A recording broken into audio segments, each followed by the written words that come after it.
All right, Shalom Israel. We the ISUPK. Start out of 1 West 125th Street, Harlem, New York City, under Commander General Yohana. We're not affiliated with any other Israelite group. We was established in 1969. We teach the truth according to the Bible that the so-called blacks, Hispanics, and Native Indians are the descendants of the 12 tribes of Israel.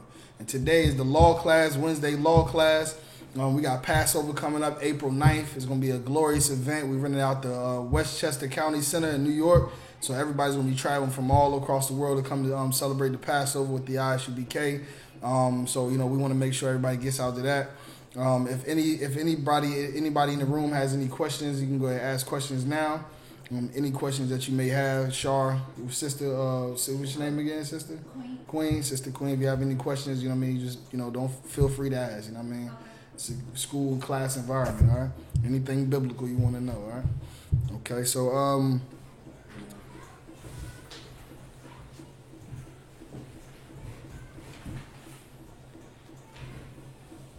right, so let's go ahead. Let me get my topic pulled up here. Nobody got any questions in the room? Sir. Okay. So what we're going to do now is get into this Bible. So today is the law class, but I really want to touch on who are the Israelites. Proof that this Bible is our book. This is a black man's book. Like everybody been taking this book and reading it and trying to interpret it in all of their churches and everywhere else in the earth, and they don't understand the mysteries of this Bible. They don't know, what this Bible is talking about. They say it's a white man's book. They say it's anybody's book. Everybody, who wants to read the Bible can read it. But in all actuality, this is our history book, and it's because we don't know this truth that black people, Hispanics, and Native Indians are in hell. That we live the way we live. We in poverty. We have no businesses. We have single parent homes by like 80% single parent homes. So many child abortions, mass incarceration, drug addictions, so many things. These are all different curses that it talks about in Deuteronomy that we would endure if we didn't follow the Lord's laws, statutes, and commandments. So if I could, let me get Deuteronomy chapter 27, verse 1. Come on. So we're gonna go into Deuteronomy. Of course, Deuteronomy is when the Most High was talking to Moses. Moses was during the time we were in Israel. In Israel, we were under Pharaoh, and we were in captivity in Egypt, and we were trying to get out of Egypt, but out of captivity, but Pharaoh would not let us go. Just like America is today. We think we're free because we've been, we're released from chattel slavery, but in all reality, we're still bound by foreign laws. When the day we have our own land and our own government and our own currency, then we will truly be free. Be able to have our own, to call our own things. But as long as we got this money with the slave masters on the money, like I don't know how how obvious it can be that we're still slaves and we still spending money with slave masters on it. Pyramids and obelisk and Donald Trump in presidency right now. He separated Mexicans from their families. And it's all prophecy in the Bible. So let me get what you got, Come on, it's the book of Deuteronomy, chapter 7, verse 1. Mm-hmm. When the Lord thy God shall bring thee into the land whither thou goest to possess it, and have cast out many nations before thee. You at 27? 27 and 27 was a lot. Ain't no sweat. 27 and 1, ain't no sweat, The book of Deuteronomy, chapter 27, verse 1. Go ahead. And Moses with the elders of Israel. Moses with the elders of who? Of Israel. So this is something that you have to always take notice to in the Bible. Who's speaking, who they speaking to. The Most High went to Moses. He didn't go to everybody. There's a lot of people today that say they speak to God and God speaks to them. But the Most High only deals with one person. It's always like a ranking system, like in the army. If there's a captain in the army, the captain is not going to go and speak to what they call the crabs or the troopers. He's going to speak to his lieutenant, and his lieutenant is going to speak to his sergeant, and the sergeant is going to speak to, and it's going to go down the ranking system, and then it'll get down to the general population of the the mass population. That's the same thing in the Bible. The Bible, that's why the Most High always sends a man. In that time, in this time that we're speaking about now, in the time of Egypt, it was Moses. And any other time, it was Jeremiah. He sent Jesus Christ, for example. And Christ was the man who had who was getting direct orders from the Most High to give right back to the people. So it says Moses and the children of who? The elders of who? The elders of Israel. The elders of Israel, because not only did he speak to one person, but it had to be of these people. Anytime you look in the Bible where it talks about it's speaking to somebody, or it's saying this people can be saved, or let this people go, or for I love this people, it's always talking about Israel, because Israel is God's chosen people. But who are the Israelites is the question. Right. They're not somebody that just vanished off the face of the earth. You know what I mean? Like the Christian churches say, it's not just a fictional story of some characters just to give you a mind state of something. You know what I mean? This is real people that have descendants today, man. So go ahead. Come on. The elders of Israel commanded the people, saying, keep all the commandments which I command you. Keep how many of the commandments? All the commandments. See, keep all the commandments. Like, this is important, because if we're not following all the commandments, then what? With the Most High is going to turn his back on us. Right. You know what I mean? The Most High is the most powerful thing in the universe. Okay. And it's made for us. And we're going to get into it in a second. But if we follow all of those laws, statutes, commandments, then he's going to protect us. He's going to fight for us. And the Bible also says, well, I'll be an enemy to your enemies, an adversary to your adversaries. If God loves everybody, whose side is he choosing? You know what I mean? So how can you choose a side when you for everybody? You see what I'm saying? So it's saying I'll be an enemy to your enemies, because it's talking about, again, the Israelites. Go ahead. Come. Keep all the commandments which I command you this day. Go ahead. And it shall be on the day when you shall pass over Jordan unto the land which the Lord thy God giveth thee. Okay. Drop that out. Let me get he said he went to Moses and he said, go to the he sent Moses to the children of Israel to tell them to follow all the law, statutes, and commandments. And we can get into those law, statutes, and commandments. A lot of them people don't know, and it's the reason why we fall short.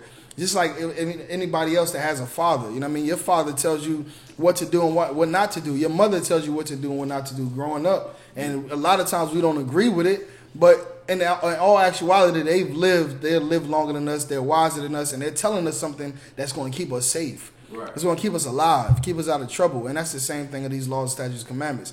You know, the Most High is the father over Israel, not anybody else. And it doesn't matter what, you know what I mean, your neighbor do. Did your mama care about your neighbor getting high? Did your mama care about your homeboys getting high? No, she cared about you getting high. She cared about you selling drugs. She cared about you doing the right thing and wrong thing. And that's how God is. God don't care about what these other nations is doing. He don't care. He gave those laws and statutes to us. You know what I mean? He gave those commandments to us because he cares about us. All right, drop that. Give me Deuteronomy 28:1. You know what I mean? Book of Deuteronomy. Good. Chapter 28, verse 1. Good. And it shall come to pass, if thou shalt hearken diligently unto the voice of the Lord thy God, to observe and to do all his commandments, which I command thee this day. So now, after he told them, this is what I need you to do. Follow all the law, statutes, and commandments. He told Moses. Of course, we know because we read the Bible with biblical scholars, Moses told Aaron, because Aaron was the next man in charge. Aaron was the voice for Moses. Aaron spoke to the people. So the Most High told him to follow all the law, statutes, and commandments. Now here in 28 verse 1, he's going to tell us what we will get if we follow all the law, statutes, and commandments. Go ahead. Come on, sir.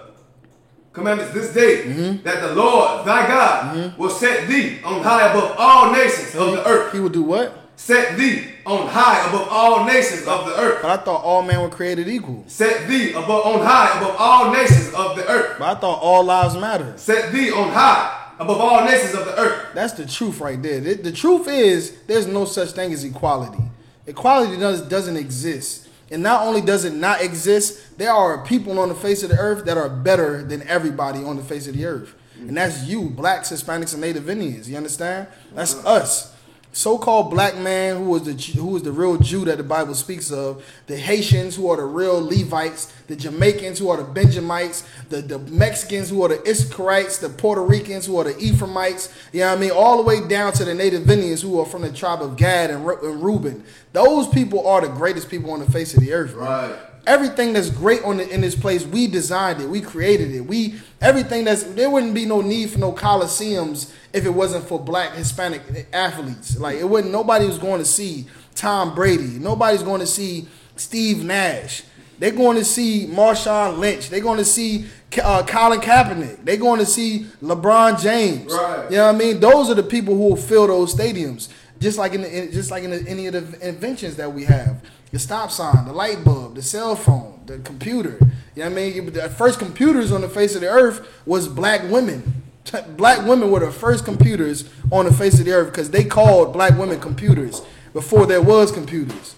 Because black women were the ones getting that technology down, being able to break down that science. And ultimately, the black woman is the reason why they were able to get to the moon. You know what I mean? That's the reason why they were able to have the NASA and get to the moon, because of black women. So we are the greatest people on the face of the earth, man. So when we read it again. Come on, Khan. Read that last part again. Read the last part? Come on, Khan. That the Lord thy God will set thee on high above all nations of the earth. You understand? He will set thee on high above all nations on the face of the earth. And all we got to do is do what he say to do. If we do what he say to do, guess what? We're going to rule over our oppressors. Give me real quick. Let me get Isaiah chapter 14, verse 10 real quick before I turn the class over to precinct officer Nadizar Gabar. You understand? If we follow these law, statutes, commandments, black people will come out of the ghettos and replace the ghettos with white people, man. Replace them with Asians and Japanese and Arabs and everybody else that are in our hoods, but they just make money in our hoods. We're the ones that's serving them. You understand? But if we follow these laws, statutes, commandments, the Most High say he'll put us above all these nations, man. Go ahead. The book of Isaiah, chapter 14, verse 10. All they shall speak and say unto thee, are thou as become weak as we. Right. You understand? And matter of fact, give me 14 and 2. 14 and 2. No sweat. Isaiah chapter 14, verse 2. Go ahead. And the people shall take them and bring them to their place. And the people shall take them and bring them to their place. This is a prophecy of the day when we actually start following these laws, statutes, commandments, that the tables are going to turn. When we follow these laws, statutes, commandments, the way the world is today, with every other nation on high, having their own land, their own country, their own government and currency and language and everything, and blacks, Hispanics, and Native Indians living on reservations, living in the ghettos and the projects, it's going to turn around. And the day that's going to come is the day where we're going to bring them to our places. Like we were sold on those auction blocks, and they took us to their homes, or what we call plantations. That's going to be the same that's going to happen to them. Go ahead and read. Come on, Khan. And the house of Israel. The house of who? The house of Israel. The house of everybody. The house of Israel. The house of whoever believes. The house of Israel. The house of Israel, go ahead. Shall possess them. Shall do what? Shall possess them. Shall be friends with them. Shall possess them. Shall be brothers to them. Shall possess them. Shall be equal to them. Shall possess them. Anything that you possess, you're over it. You understand? You possess what you're over. If this is my car, I decide what happens to this car now. This car, this doesn't have this is my dog. I decide what this dog's gonna eat and do what he's gonna do. You know what I mean? Take a walk. You possess something, you take control of that. And we're gonna take control of these other nations. We're gonna possess them. And it's no different than how they did us. They had us in possessions. We're their possessions today.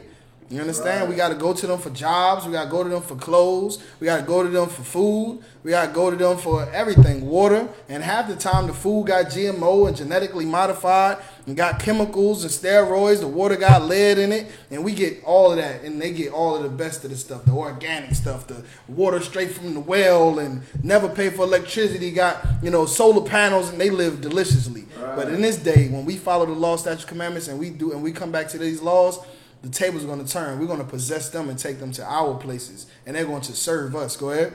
Come. Possess them in the land of the Lord for servants and handmaids. For servants and handmaids. And it's not going to be an unrighteous thing. This is the Bible that we're reading. This is saying what we will get if we follow the law, statutes, commandments. You're not going to get like how they talk about in the Christian church, like, the Lord going to give you these blessings. These blessings are something so carnal. You know what I mean? He's going to bless you with that house you want. You do the laws, you follow the law, statutes, commandments, you're going to get that car you've been looking for. You're going to get that job. You know what I want? I want what this says right here. I want to be able to take my oppressors into captivity. I want to have my oppressors as a possession. That's right. The blessing that I want. You understand what the Bible says? Go ahead. The servants and handmaids, and they shall take them captives. And they shall do what? Take them captives. Go ahead. Whose captives they were. And that's the whole gist of it right there, man. We're going to take them captives whose captives we were. The Bible says, he that leadeth into captivity shall go into captivity. He that killeth with the sword must be killed with the sword. And that's justice according to the Bible. That's justice. What goes around comes around. But you see what happens in this place called America today. The white man kills us in our couch eating ice cream and gets 10 years. You understand? The white man comes into the church and shoots 9 innocent black people and gets escorted to get a cheeseburger with a bulletproof vest. You understand? Like, they get off not guilty. Because they only know justice for themselves, man. Right. They only know justice for themselves, and that's why, because we are the people that they need to keep down in order for them to stay up. And that's why anytime it happened, like 9/11, for example, 9/11, they flew the planes into the Twin Towers. Did they say, let's sweep it under the rug, let bygones be bygones, let's go speak peace to them, let's go to make peace, we got to talk it out? No, they went and bombed Iraq to piss. They had what was the war called? The Iraqi war. What was it called, Mark? Not the Zaga war. The war in Afghanistan. Talking about Desert Storm? It might have been Desert Storm. No, that was Iraq. It was just 9/11. The war result of 9/11. They went out there and killed over 3 million. War on terrorism. The war on terrorism. They killed over 3 million Iraqis. They wasn't even soldiers. All of them. Some of them was kids and families and nurses. You know what I mean? They went and got justice, basically. But for us, we got to forget about slavery. Yeah, we can't. We got to. It's in the past now. Slavery is in the past. Don't worry about slavery. It's in the past. That was the past. We can be friends now. We can talk peace. But they still locking up Nazi Germans still today from the Holocaust. So they know justice only for themselves, and that's why the Most High has to send His Son, a black man by the name of so-called Jesus Christ, who we know is Yahweh Shah Mashiach. He has to send him back for him to get justice for us, because we'll never get justice in this place, man. Right. The only thing we have to do is follow these laws, statutes, commandments, and the Lord will fight our battles, and He will put our oppressors at our foot, man. All right, I'm going to pass the class over to Nata Zakabora.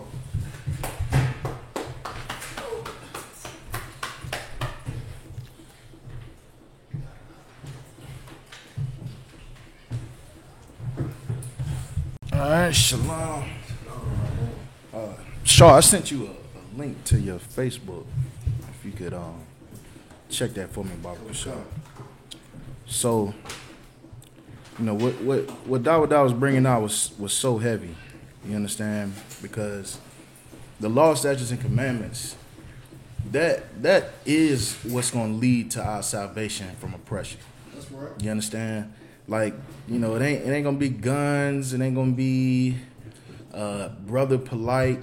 It ain't gonna be whatever it is that Black Panthers, whatever it is that black folks following. There's nothing on this earth that's gonna lead us to salvation like these laws, statutes, and commandments. That's right. You understand? And we have countless situations that happen every day that prove to us that without these laws, statutes, and commandments, we only get destroyed. You understand? Okay. And what I want to do is I want to start with a scripture, because I know the summertime's over. So, we had a lot of sisters had a nice little hot girl summer. This summer. You understand? So that's what we're gonna go into, this whole hot girl summer. Now it done turned into a cold winter. Right. You understand? So what I want you to do for me is we're going to go in the scriptures. I want you to go to Leviticus chapter 19, verse 29 for me, Barbara Shah. Okay. Leviticus chapter 19, verse 29. You understand? Because it's very important that we understand the importance of keeping your goddamn legs closed. Right. You understand? And we're going to bring out some heavy stuff tonight. You understand? And whenever you got that out, go ahead and kick it off. Come on, sir. The book of Leviticus, chapter 19, verse 29. Do not prostitute thy daughter to cause her to be a whore. Read that again. Verse 29. Do not prostitute thy daughter to cause her to be a whore. What does it mean to prostitute your daughter? You know what that means? It's like off the head. Do not sell your daughter for sex. It's like it. That's one way of putting it. That's one way of doing it. Anybody else want to give it a shot? That's the same thing also. Okay. I tell you what. You ever seen, and it gets up under my skin every time I see it, but you see a little 6-year-old girl wearing a mini skirt and a halter top. You understand? Like that's cute or acceptable. Or you see, I've seen videos on YouTube where they got little girls, 8 years old, twerking on YouTube. You understand? Like any type of sexualization of your daughter. You understand? It doesn't necessarily have to be me physically pimping her out and selling her to somebody to have sex with her, but it can be as simple as dressing your little girl up in promiscuous clothing. You understand? Read it again. Come on. The book of Leviticus chapter 19, verse 29. Do not prostitute thy daughter. What type of clothes do prostitutes wear? Go ahead. I was going to add on to that. Go ahead. That whole R. Kelly situation. Oh, that's a lot of people, looking at R. Kelly like they mad at R. Kelly, but a lot of those girls' mothers put them on to that. Yeah. You know what I mean? Put them up to that. Like, he got money, girl, go ahead and do that, get his money, you know what I mean? Right. And we see it every day, you know what I mean? Get his money because it's all about money, and mothers teach their daughters that. Absolutely. It's about money. You got to, you know what I mean? As soon as you bring a nigga home, you know what I mean? Like, he got a job, what kind of job he got? Right. Yeah. Like what his morals are, you know what I mean? Like, right. So to prostitute. Oh, go ahead. All right. So to prostitute your daughter, that means really to teach her any form of lasciviousness. You understand? Any form of lasciviousness. So, you teaching her like, even if you're not physically sitting down with her telling her, you know what I mean? As long as you got a box, your bill should always be paid. right. You understand? She doesn't have to hear that come out of a woman's mouth. As a little girl, she can watch her mother do that. Right. You understand? She can watch her mother bring men in and out of the house. You understand? Watch her mother not work a job, but yet keep the bills paid and have men in and out of the house. She'll learn from that. You understand? Okay. So, read on. Come on, sir. Do not prostitute thy daughter to cause her to be in whore. You understand? Like, think about a lot of sisters. Like, when I was in the world, I used to do a lot of business in strip clubs. I used to be in and out of strip club almost every night. You understand? And, I was in the world. I was dead. You understand? But one of the things that I learned getting to know a lot of strippers was that almost 95%, because I hadn't talked to every stripper in the world, but about 95% of them girls that dance in that strip club were molested as a child. You understand? Not only just that, not only in the strip club, but you go to any club and you see a girl half drunk out of her mind, can't barely stand up, dressed in nothing but rubber bands and duct tape. You understand? A lot of those sisters have been molested. Right. You understand? Have been sexualized at a young age because they watched their mothers sexualize themselves. So they grow up thinking that this is what a woman is supposed to be. This is what I'm supposed to be. You understand? So if a mother is a whore, whether you teach your daughter it's okay or not, your daughter is going to know that it's acceptable because she's watching you do it. Come. You understand? And so by seeing that, by being around that, by being sexualized at a young age, what does it do? What does it cause her to do? Cause her to be a whore. It causes her to be a whore. You understand? What is a whore? Is that a virtuous woman? You understand? What is a whore? A whore. Salakia. A whore, sir. From my comprehension is someone that loves sex with any man or any person. Salakia. Well, a woman should love having sex with her husband. Right. You understand? So it's nothing wrong with loving sex. Mm-hmm. You understand? But to be a whore is to sleep with numerous men, right, or to commit acts of sexuality with complete disregard to any type of honor. You understand? That's a whore. That you find that all through. You walk outside, this whore is in this neighborhood. You understand? A whore is just any woman that goes from man to man throughout her life. And guess what? In the Christian church, A lot of them sisters think because they in relationships and they break up with they person they in a relationship and get in a new relationship, they think they're not a whore. You understand? But you're still a whore because you're going from man to man, sleeping with man after man. A lot of sisters will go in relationships, and by the time they 30, they been with 100 men and don't even know it. You understand? And what does that teach daughters? If they have daughters, that teaches their daughters to grow up and be whores as well. Right. You understand? They grow up to think that is acceptable, that is the standard, that is what is expected. You understand? So they grow up becoming whores, thinking in their mind that they good, virtuous women waiting on their Boaz. So they gonna run through Leroy after Leroy until they find a Boaz. You understand? So, the scriptures say, do not prostitute thy daughter. You understand? To cause her to be a whore. You understand? By teaching, by you understand? Like the way I would teach my son by being a righteous man. You understand?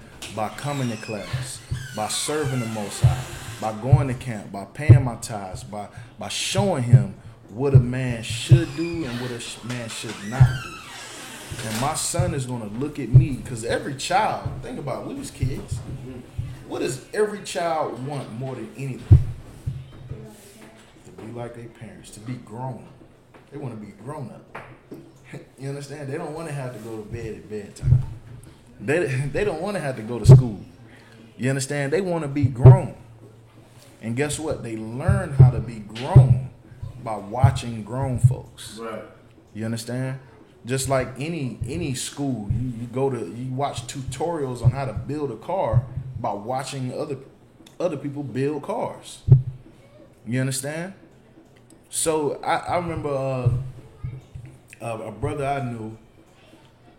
I remember like he was one of my roommates back in the day, and he had an infant son. I watched his son grow from before he could even walk. You understand? To walking and talking. And once he started talking, he wouldn't shut up. You understand? But I watched him grow. And I watched my homeboy sweep the kitchen with a broom.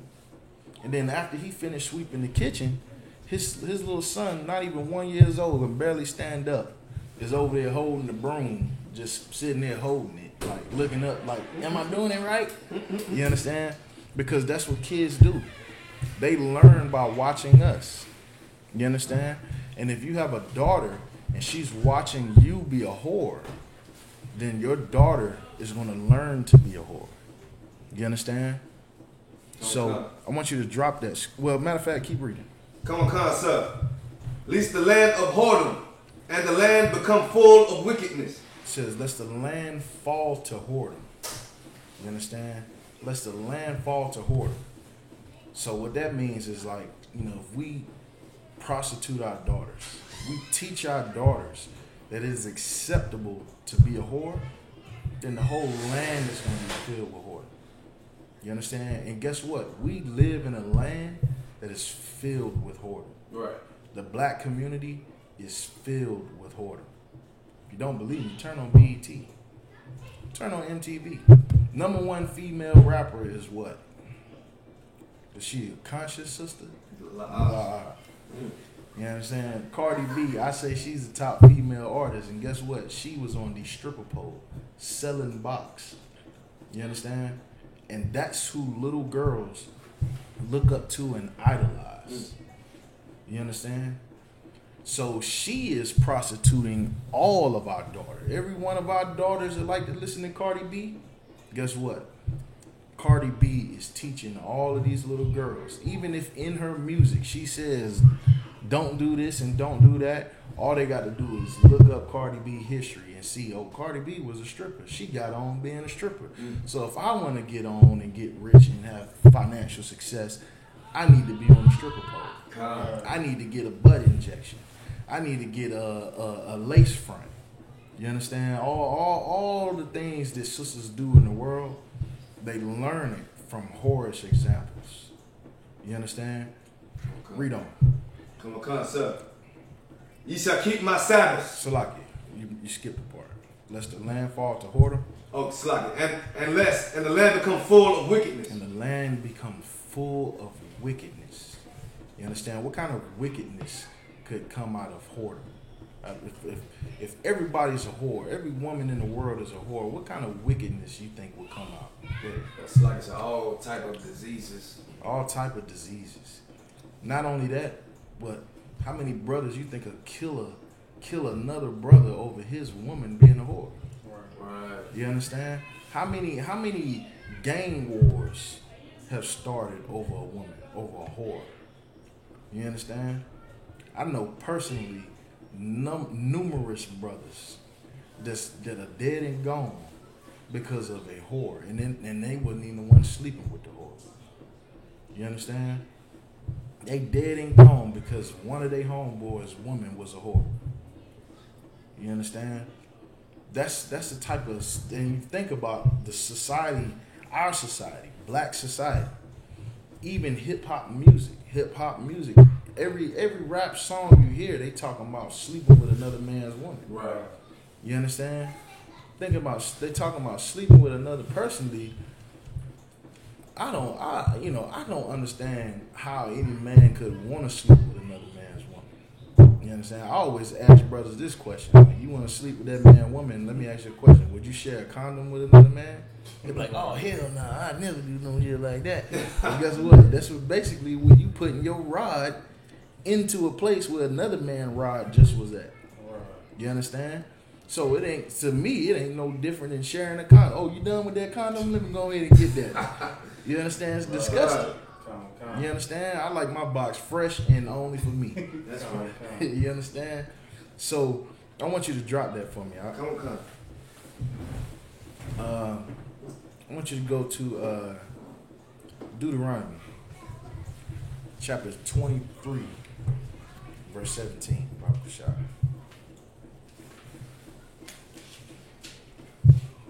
Deuteronomy chapter 23, verse 17. The book of Deuteronomy, chapter 23, verse 17. Go ahead. Thou shalt be no whore of the daughters of Israel. There shall be what? No whore of the daughters of Israel. There should be no whore. It doesn't say we could get away with a couple. You understand? That makes it, that's cut and dry. Right out of the laws in the Bible. Right. There shall be no whore amongst the daughters of Israel. You understand? And I tell you what, sidebar, that's a cut to any Christian to say the Bible is for everybody. Right. Because the Lord right here in this scripture, he's concerned with who? Israel. He's concerned with Israel. Go ahead, Al. No, I was just about to say that. Right. Yeah. Next time, Shaw, raise your hand. Raise your hand. You was right, but you got to raise your hand. You understand? So this Bible, the Lord is concerned with Israel. Right. That is his concern. Just like how you got kids, your kids are your concern, not your neighbor's kids. You understand? You concerned with them precious babies that sleep in your house. You understand? The ones who you put food in their mouth. You know every time they eat, every time they sleep, every time they take a dump. That is your concern. You understand? Come on. So the Lord right here, he says that there shall be no whore amongst the daughters of Israel. You understand? Now, let me ask you a question. Are black people following this law today? Sir. Right. With la'ah. We are not. Most certainly not. You understand? If that was the case, I shouldn't see not one black, Hispanic, or Native Indian stripper on any stripper pole anywhere on the planet. You understand? There should be no Cardi B if we followed this commandment. Right. You understand?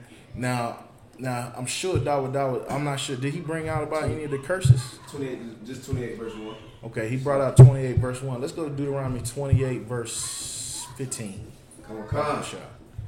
The book of Deuteronomy, chapter 28, verse 15. But it shall come to pass, if thou wilt not hearken unto the Lord, voice thy God, to observe, to do all his commandments and his statutes, which I command thee this day, that all these curses shall come upon thee. All these what? Curses shall come upon thee. All these curses shall come upon thee. You understand? Now I'm going to show you something.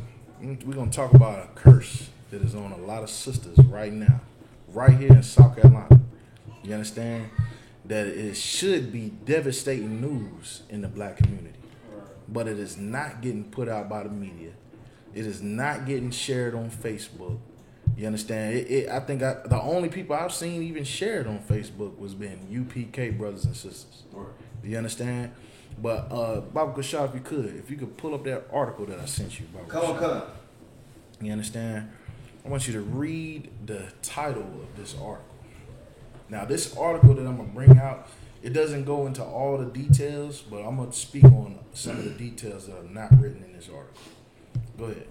South Carolina DJ accused of sex trafficking nearly 700 black girls. What kind of girls? 700 black girls. You understand? This is a white man. This was a white man in Florence, South Carolina. I'm sure you heard. Are you from South Carolina? Mm-hmm. Have you heard about that DJ? Somebody sent me the link. Right. So she knows what's going on. You understand? 700 black girls was affected by this devil. You understand? Read the article. Go ahead and read it. We're going to read this whole article. Come on, sir. A South Carolina DJ and promoter is accused of sex trafficking nearly 700 black girls, as well as multiple accounts of sexual assaults of a minor. Jason Roger Pope was arrested in August, officially on 3 counts of trafficking in persons, 3 counts of first-degree criminal sexual conduct, and one count each of second-degree criminal sexual conduct with a minor. Now here's the first part. Those are the charges that this man got.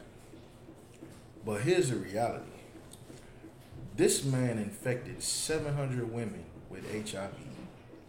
You understand? He infected 700 women with HIV. I'm talking 13-year-old girls, 14-year-old girls, 15, 16, 18, 20, 30, 500-pound sisters. He didn't give a damn. You understand? He didn't give a damn. As long as you was a black woman, he wanted you. And he wanted to infect you. Right. You understand? Read on. Come on, sir. Hold on, Salaki. And here's the heavy part. The only charge, what they charged him with as far as infecting those women with AIDS was criminal sexual conduct. That should be murder. That should be genocide that this devil gets charged with. Read on. Promoting prostitution of a minor and kidnapping. Promoting what? Salaki, sir. Promoting prostitution of a minor and kidnapping. You understand? It's a reason why he put kidnapping, why kidnapping is one of those charges. Read on. Pope's criminal history goes back to 2011 when a 13-year-old girl told deputies that she had sex with Pope, who illegally gave her marijuana and alcohol. They said that this man's criminal record goes back to 2000. He's been doing this since 2011. Probably before then. Probably long before then. You understand? But since 2011, that's what, 8 years now. Salaki, if I could. He's 40 years old now. Matter of fact, just keep reading. Come on. She later found out he had AIDS. He had what? He had AIDS. He had AIDS. This devil had AIDS. You understand? And all these sisters, a lot of them willingly slept with this devil. Right. You understand? And yeah, he forced himself on a couple, and this article gonna go into it. He forced himself on some. You understand? But a lot of these sisters had sex with this man willingly. Read on. Come on. Between July 2017 and current day, newly released arrest warrants in connection with the current case show that he allegedly forced 4 underage girls to perform sex acts at his home. He did what? He forced 4 underage girls to perform sex acts at his home. You understand? This is unacceptable. Right. You understand? This is unacceptable. This right here, I hate that this happened to them sisters, to them young sisters. I hate that this happened to them. You understand? But this goes to show you that we have to take better care over our children. That's right. You understand? We cannot see it as acceptable that our child ends up alone with a monster like this. That's right. You understand? Read on. Come on. One reportedly as young as 13. 13 years. How can you even be attracted to a 13-year-old child? Right. You understand? How can you even do that? You know what I'm saying? But here's the facts that don't get brought out in this article. This man, it wasn't about sexual attraction. This devil, what was not said in this article, was that this devil was a white supremacist. Right. You understand? His intention was to infect as many black women as possible. Right. And he got pretty goddamn far. Right. You understand? Read on. Con. Pope goes by DJ Kid in the local cities and claims to be a street promoter of Def Jam Records since 1999. Go ahead. Photos posted on the suspect's Facebook page, which is still active, shows Pope posing and partying with mostly young African American women. Well, mostly who? African American women. You understand? This is who we're addressing right now. You understand? Who is the Lord addressing in that scripture? He's addressing the daughters of Israel. Right. You understand? He's not addressing white women. He's not addressing Chinese women. He's not addressing African or Arab women. He's addressing black, Hispanic, and Native Indian sisters. Read on. Posing and partying with mostly African American women in an album title called DJ Kid, Parties and Girls, Part 1. In one of the pictures, he's seen grabbing a young woman as she straddles him with her underwear. Go ahead. He pulls another girl's pants down in a separate photo, exposing her thong. According to a Facebook screenshot, Pope reportedly once bragged that I'm 36 with 693 bodies. He's what? So lock it. Read that. I'm 36 with 693 bodies. He said he is 36 with 693 bodies. You understand? And you know what that tells me? That tells me that this devil took extreme care and prejudice to get with those women. He intentionally did that and kept track of it. 693, that is an accurate number.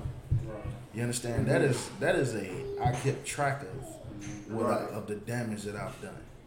You understand? Almost like he had to report it to somebody.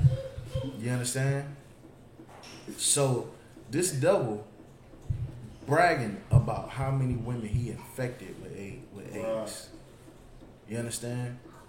And here's the deal. Like I said, it's a terrible thing him forcing himself on them young girls. But that article talked about the photo galleries that he had on Facebook. I've seen some of the photos. I'm sure everybody's seen some of these photos. Them photos is countless women that are consensually dealing with this man. Consensually. You understand? Meaning, what are they doing? Having a hot girl summer. Right. You understand? This situation right here is a prime example of when hot girl summers go wrong. Right. You understand? Because you're going to get infected with HIV. Right. You understand? That is what's going to happen. And that happened to 693 black women in Florence, South Carolina. I've never been to Florence. But Florence ain't Atlanta. Right. You understand? You infect 700 sisters. Imagine how many of them sisters went on to sleep with another black woman. You understand? Before they even found out that they was like, what, most people get tested, once a year? You understand?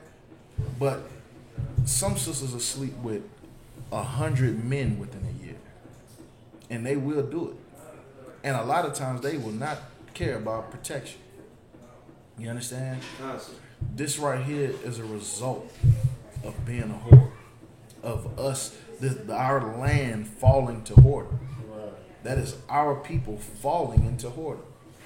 You understand? That is a result of listening to artists like Cardi B. You understand? Of idolizing whore, being a whore, of idolizing selling box on Backpage. You know, some of these sisters was just prostitutes. You understand? getting $100. They made $100 to kill themselves. That's what happened. They made They traded $100 for their life. That's what happened. You understand? And this devil did that on purpose. And here's the problem. Because demons like this are going to exist. They exist. He is proof of it. This is just one example. There was a Hamite devil, a Hamite monster. You remember? I don't know if you know about it. Y'all might not know about this, but General Haas brought it out on Let a Hebrew Speak on Monday morning. It might have been a year, maybe 2 years ago. But he was talking about this Hamite woman that she got infected with AIDS, and she infected over 1,000 black men. You remember that? She infected. It was in Vegas. She I'm not concerned if it was in Vegas. I was just saying that I remember that. Oh, you remember Vegas? Kind of. Yeah, she infected. I might be wrong about the number. It might be 2,000. I know it was a ridiculous number, but she purposely did that, and she did that because she was infected. She was mad about being infected. You understand? And this is why whoredom is something that has to end in the black community. We can talk about black on black violence all we want to, but HIV is doing astronomical numbers. They killing more black people than the police right now. You understand? Because think about it, that's 700 sisters. If anybody could look it up, let's look up how many black people have been killed by the police in South Carolina. Let's see. Let's do a quick Google search.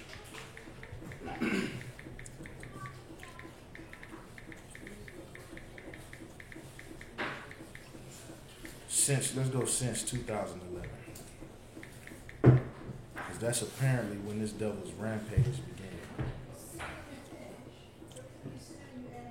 All right, so here we go. Blacks are killed at a higher rate in South Carolina. Let's see.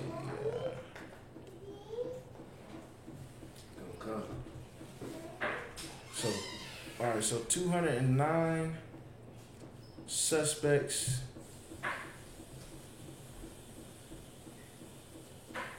Okay, so there's been 209, we'll just say in the last 5 years, which is the article is saying, 209 suspects have been shot at.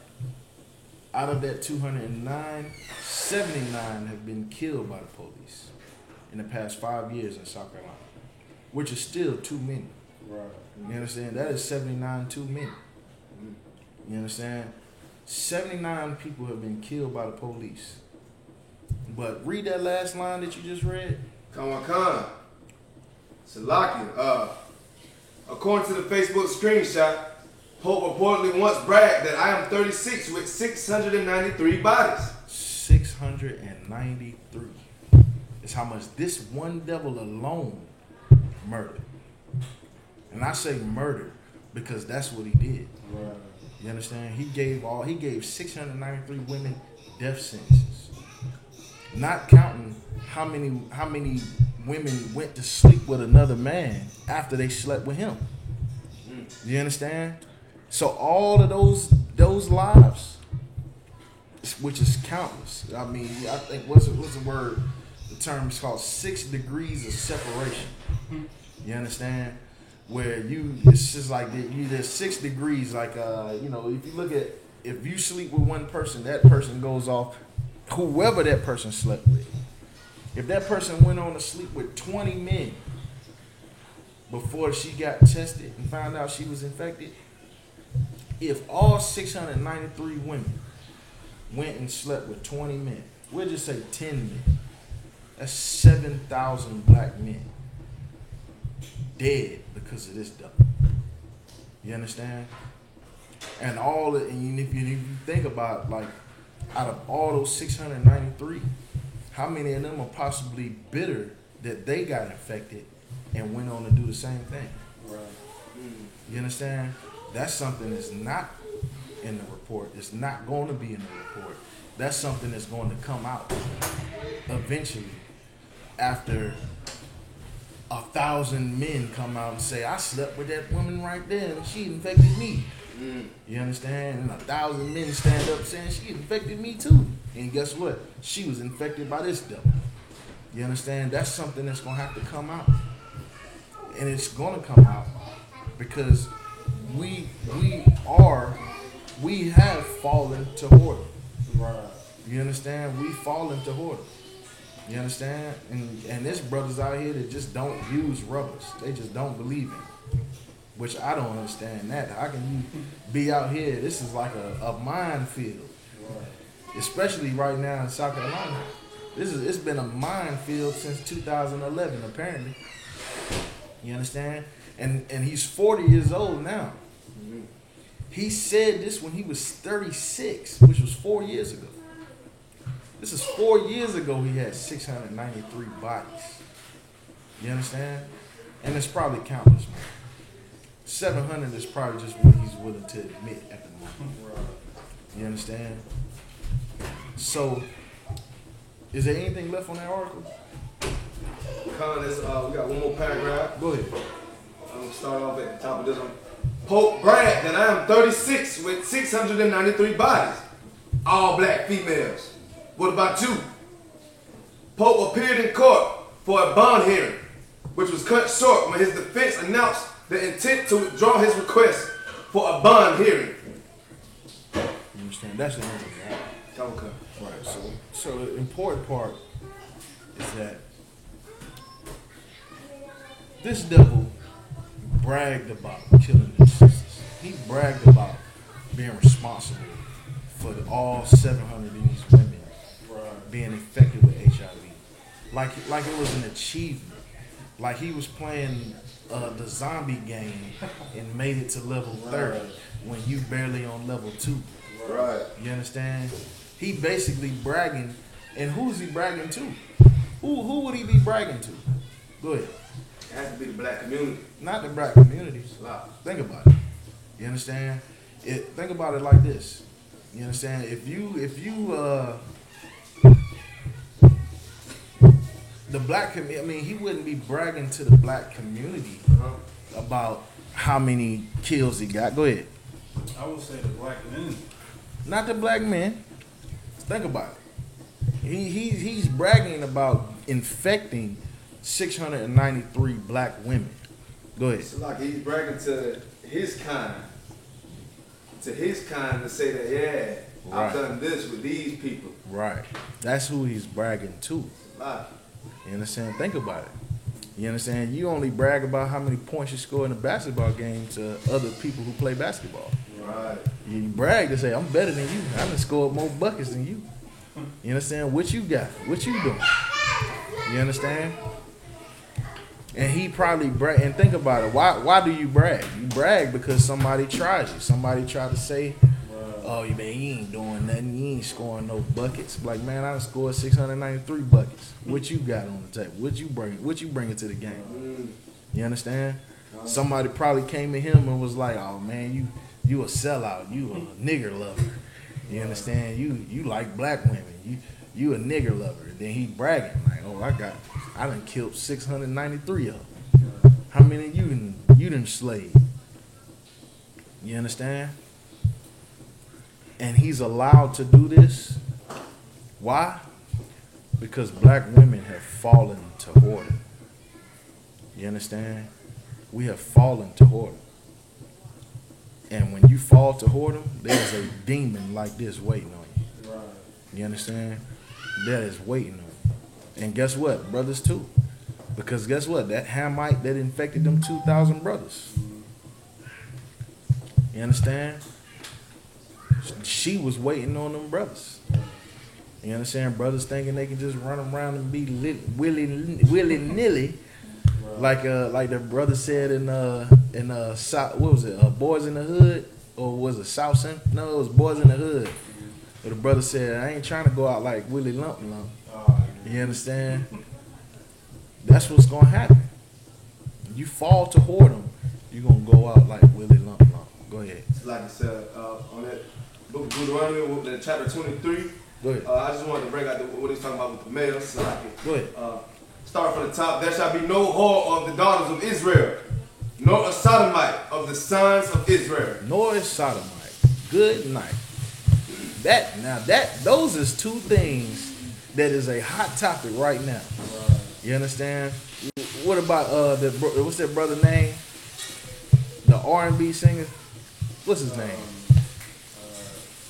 Go ahead. Tank. Man, I've been saying Tank been fruity since. Really, hey, look, that man. I always thought that man was gay. Like, first of all, if y'all don't remember, he said something about him liking to get his booty ate. That was strike one.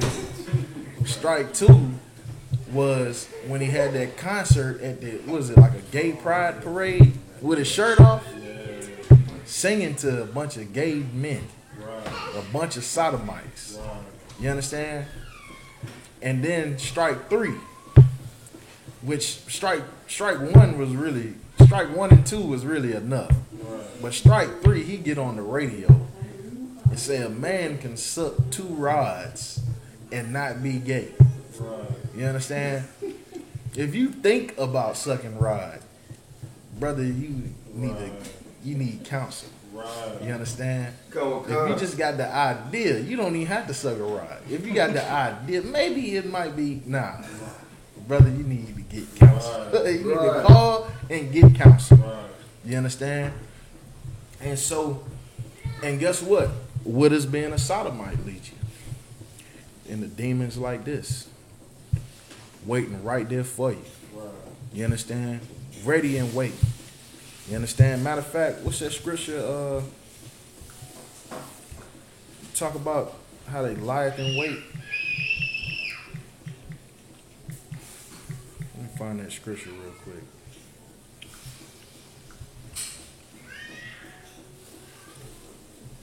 You know what scripture I'm talking about?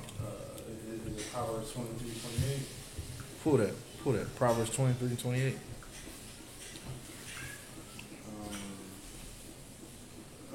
Book of Proverbs, chapter 23 and verse 28. She also lieth in wait as for her prey, and increases the transgressions among men. Is that the one? Talking about but that's a good one. Go ahead and read that again. All right, time. No, read the verse before. All right, Matter of fact, start at verse 26. It's Proverbs 23 and 26. Start there.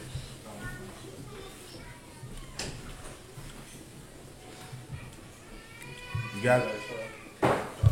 Proverbs 23 and 26. Come. But the truth, and sell it not. Select it. Proverbs 23 and 26.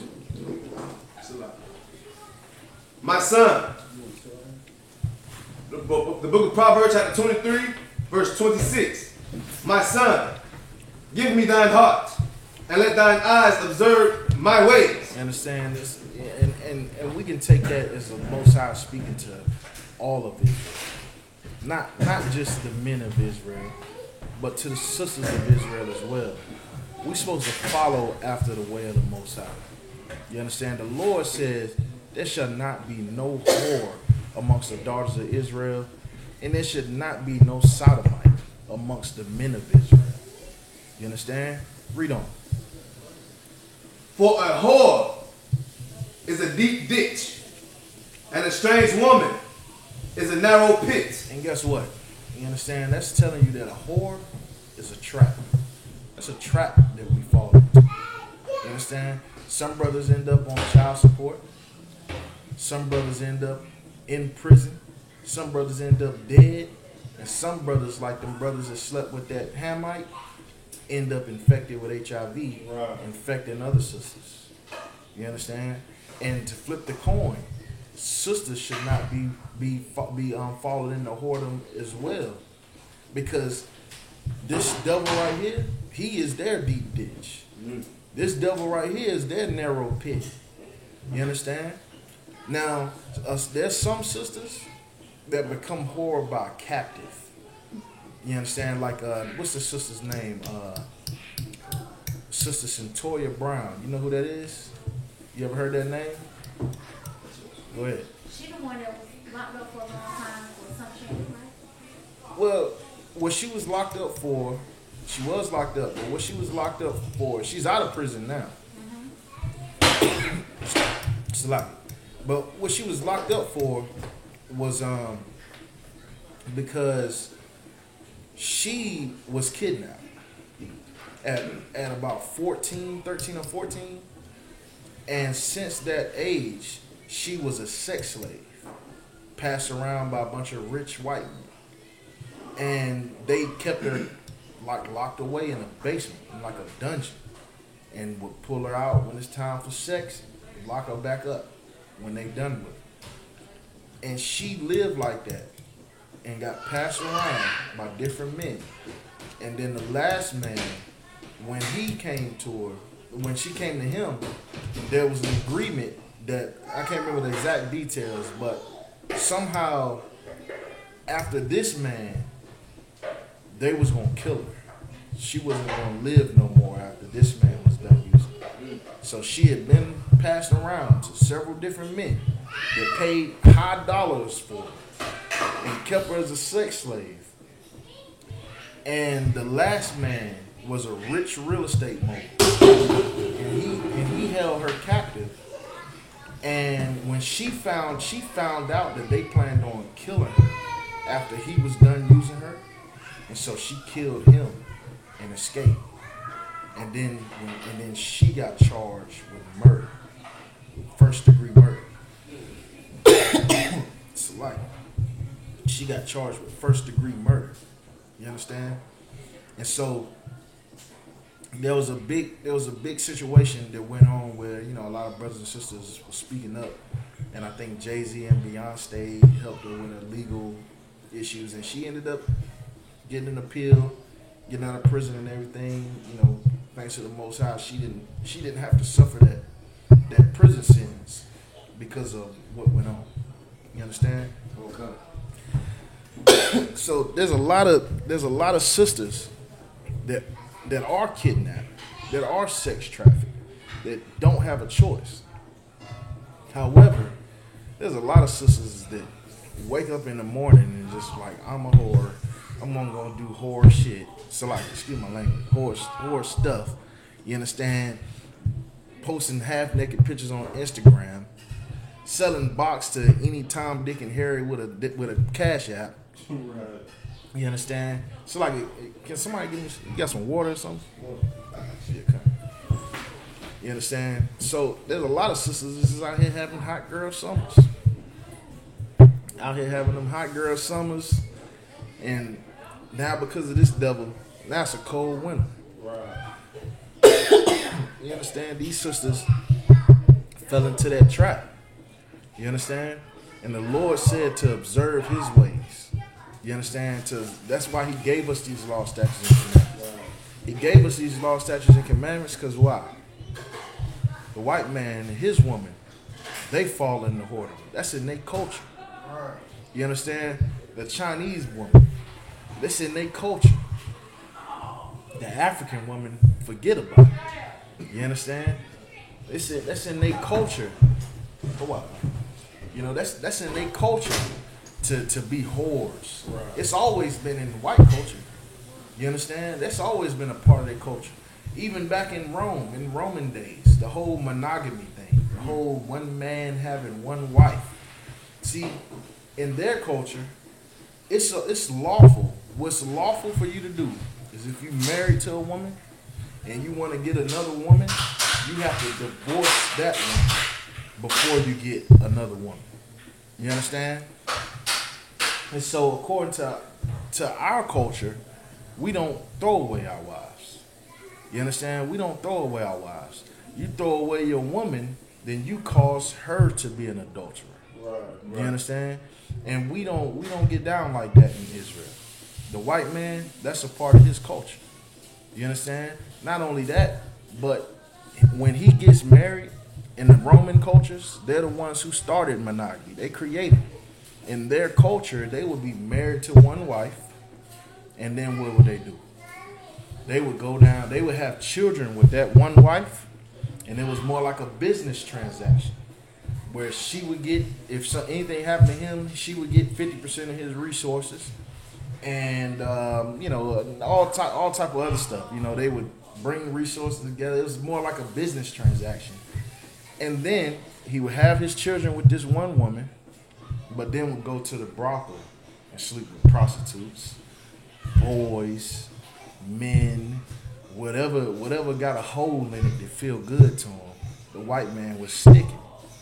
You understand? Even I believe it's called Norway. Even in Norway, they had a big ordeal a couple of years ago where they passed a law making it illegal to sleep with goats, and they about burned Norway down. Like we want to be able to sleep with them goats. You understand? So like, hold on one second. So like.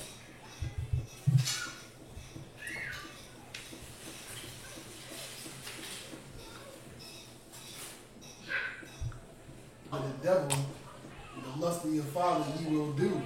Like in America, we take after their traditions and their customs, like the brothers bringing out, which is a whole bunch of vile, disgusting, homosexual, pedophilia, molestation, all that stuff. That's what they do. And now we do those things because we are taking after their cultures and their traditions. Right. So that's why you see a lot of black men are homosexuals. You see a lot of sisters are whoring themselves out, dressing half naked, in the strip clubs. You see kids, talking about, choosing their gender and stuff. Like, that's all their culture, man. Tattoos and everything else, like dreadlocks. Because it said, like it says, that when you serve this nation, the things that they do, you're going to do. Right. The lust of your father, you will do. So, like, it's only that way because our culture has been taken from us, hundreds of years ago, and our oppressor has been the father of us for over 400 years. You know what I mean? So all we have is what they taught us. So that's why, when they talk about black people, they're like, oh, they're thugs, they're gangbangers, and they're this. And they talking about our sisters, they're whores. But really, they were the first gangbangers. Like, the white man was the first gangbangers, the first whores, the first pimps, the first homosexuals, the first murderers, and pedophiles, and child molesters, and beat they women.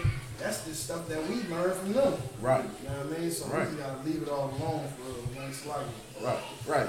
And he's so right. Give him a hand for that. You know what I'm saying? He's so right in what he's saying, because the white man, he is a sodomite by nature. Right. You understand? He is a sodomite by nature. And the white woman is a whore by nature. Right. You understand? It's in their culture. Mm-hmm. That was acceptable during the Roman Empire. That was an acceptable living in the Roman Empire. You understand? They would have a wife and be as fruity as a fruit cake, as fruity as a pack of gummy bears. You understand?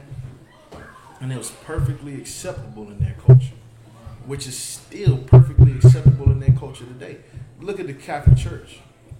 The Catholic Church, the mother of Christianity. You understand? The mother of Christianity. They're supposed to be the highest example of what a Christian is supposed to be. And what is them Catholic priests doing? Molesting kids by the thousands. Right. And not serving a day in prison for it. You understand? And you know what happens? We go to these Christian churches and we worship white Jesus. Mm-hmm. And we worship white people and we serve America and we follow after the Americans. Right. Go ahead. Salaki said. Go ahead. The book of Psalms 137 verse 4. How shall we sing the Lord's song in a strange land? Does that go with it? No, that doesn't go with it. Read that scripture again. Salaki. Book of Psalms 137 verse 4. How shall we sing the Lord's song in a strange land? Read the verse before that. Come. Verse 3. For they that have carried us away captive required us to sing a song. So I'm gonna go ahead and think about what that scripture is talking about. What is that scripture talking about? It's like it put an image on my head of when we was on the slave ships. When they was carrying us on the slave ships, they know we had them vocals, you know, but we couldn't speak. We couldn't speak their language for them to understand that song. So with that verse 4 saying, "How shall we sing the Lord's song in a strange land?" Is that it? All right, read it again. Read that scripture before it again. Come on.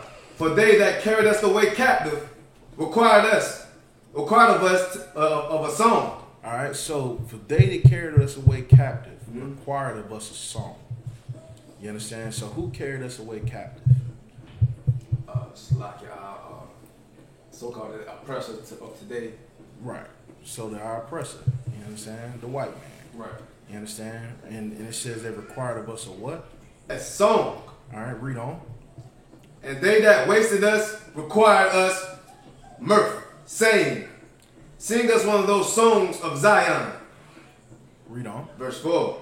How shall we sing the Lord's song in a strange land? You understand? See, what that's talking about is just like when we came over to slavery, right? When we came over in slavery, when we was on the slave ships, they used to force us to sing. They used to force us to do it. You can watch countless slavery movies, and they had sisters butt naked, dancing around in circles with tears in their eyes, singing at the top of their lungs. You understand?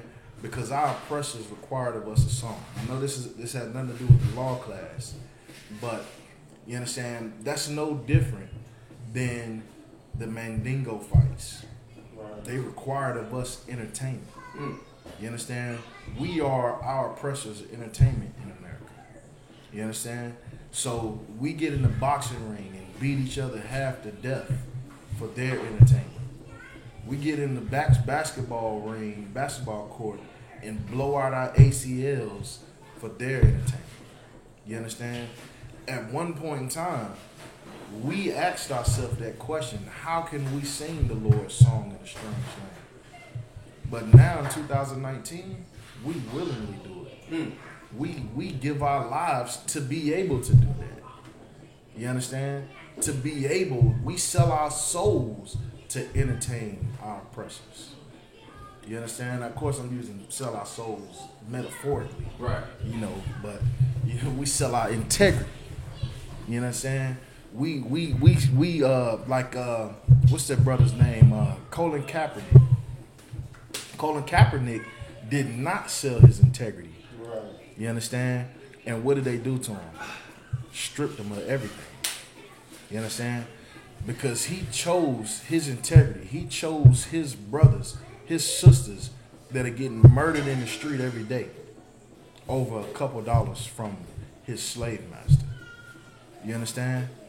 So that right there is the spirit of what Colin Kaepernick did. Okay. You understand? How can we sing the Lord's song in a strange land? Come on. You understand?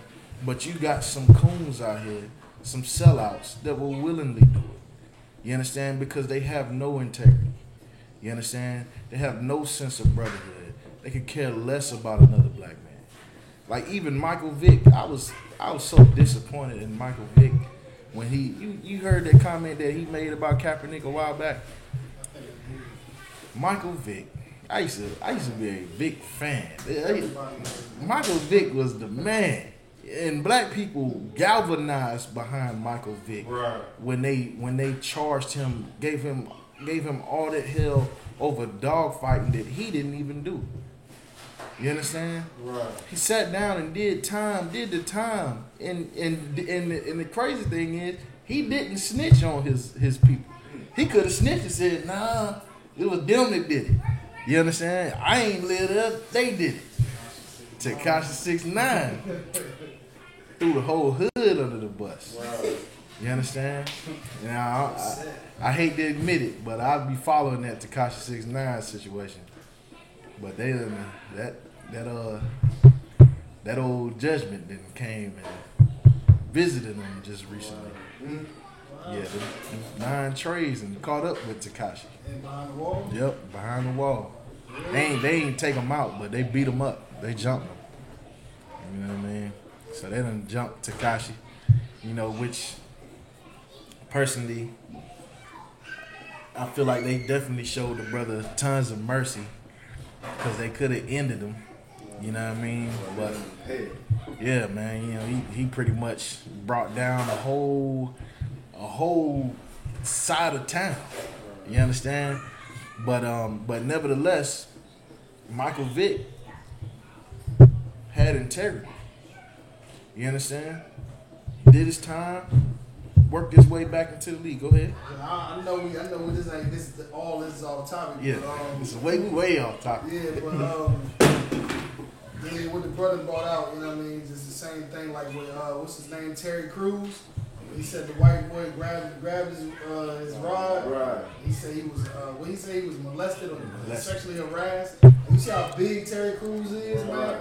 He could easily jump the white boy, you know what I mean? But it just shows how much he's like, you know, pushed his integrity, like the brother says, integrity, his manhood, his you know, all that to the side because he don't want to lose his job or his position in Hollywood. Right. You know what I mean? But then you got stories about, I don't know if y'all know who Big Daddy Kane is. And Big Daddy Kane, the same something similar happened to him too. You know what I mean? Yeah. I mean, they try to pull one on Big Daddy Kane. They ain't You know, do that. hit him with the, you know what I mean? Oh, Like, okay. You know, like the mollywop the dude, you know what I mean? Like he beat the dude, like he beat him Right. up.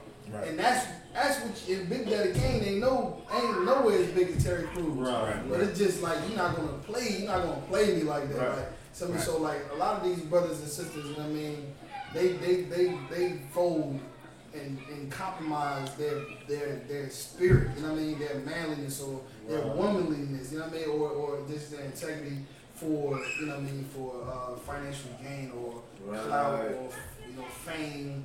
But Right. nonetheless, like what it's saying right now, like we can't sing the Lord's song. Like how brothers and sisters be in the church and they be singing them songs and praise. Like how can we sing a song and praise in a place where our people are dying and stuff like that, in a place where our people are getting murdered? You know what I mean? That's why now at SBK we sing songs. What we gonna sing? Babylon. Babylon is falling. Babylon is falling, man. We gonna sing songs about our oppressors coming out of rulership, about our oppressors dying, death to our oppressors. That's the Right. songs we gonna sing. We're not gonna sing the Lord's song about freedom and rise Israel and you know what I mean, so Salaki, but you know. Right.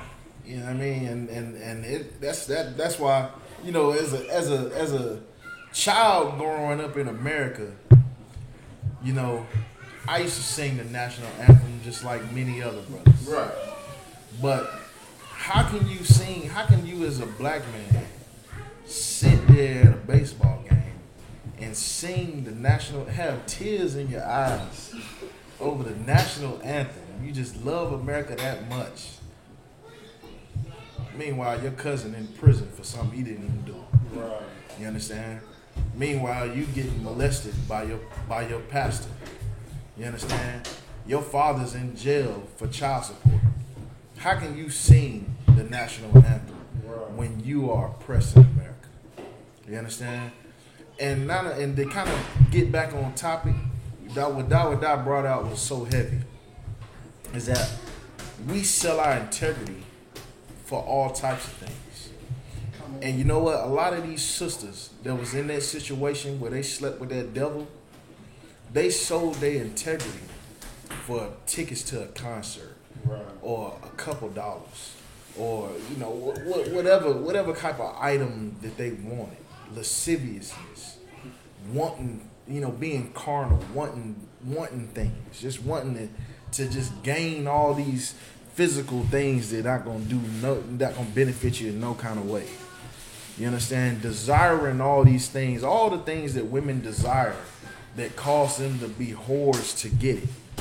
You understand? Having that desire, having that lasciviousness led 693 black women to the AIDS clinic. You understand? To the health department to get their world crushed when they found out that they was infected with HIV. You understand? Okay. Because the Lord said, there shall be no whore amongst the daughter of Israel. Right. You understand? It shouldn't be that. That shouldn't be. A black woman should be the most precious thing on this earth. Right. You understand? Because a black woman is the most precious thing on this earth. Concept. The most beautiful of all of God's creations is a black woman. You understand? Or Hispanic woman, Native Indian woman. You understand? And in the right mind state, a man, I'm telling you, a sister in a UPK, a man, you have no idea what extent a man would go to protect a woman in the UPK. Right. You understand? You have no idea. A man, I'm trying to tell you. Hey, you kidnapped somewhere in California, I will walk with my rifle on my back and I will bring you home. And all my Akim is going to be right there with me. Go ahead. What the brother's bringing out is so heavy, man. Like, we had a situation, you already know, ain't gonna get into the details, but this school will round up soldiers and send them out to your city, your state, or your country. Right. To go and save and protect you. No matter if you're a woman, man, or child, if you in this school, they're gonna go out. They're gonna call the brothers up and we're gonna get on a plane and get out there. And these brothers are trained to kill. Damn right. You know what I mean? So it's a lot. Damn right. And we will do it if given the order to do so. Right. You understand? And thank the Lord that Commander Junior Hunter is merciful. Right.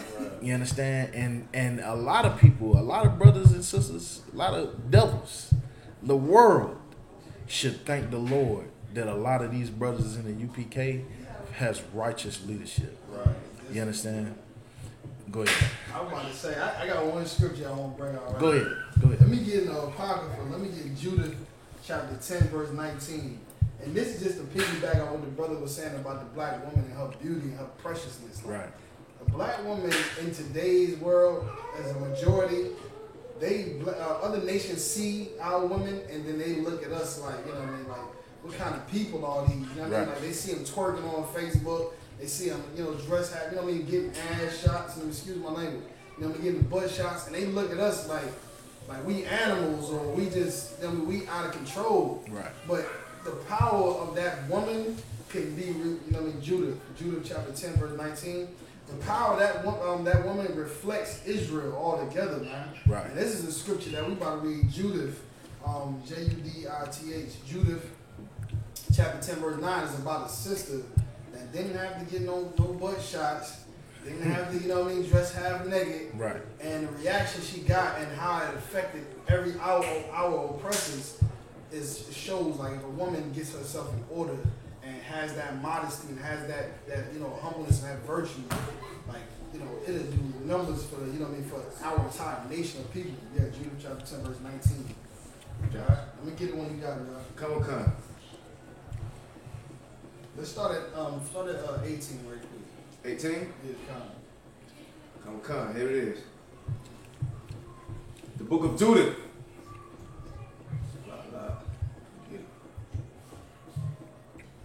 The book of Judith, chapter 10, verse 18. yeah.